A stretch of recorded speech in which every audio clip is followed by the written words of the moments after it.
নমস্কাৰ আপোনালোক সকলোকে স্বাগতম জনাইছোঁ মোৰ অন্য এটি ভিডিঅ'লৈ।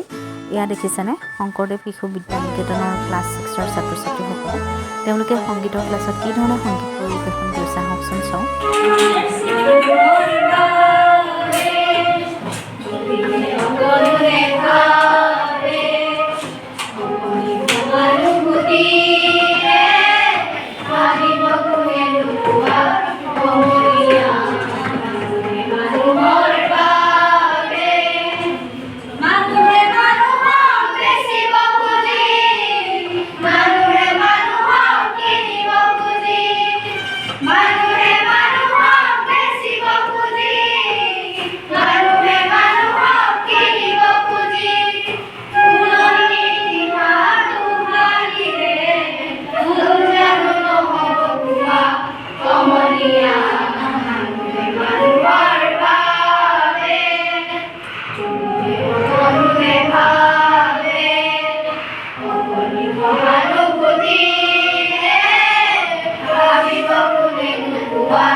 Come on,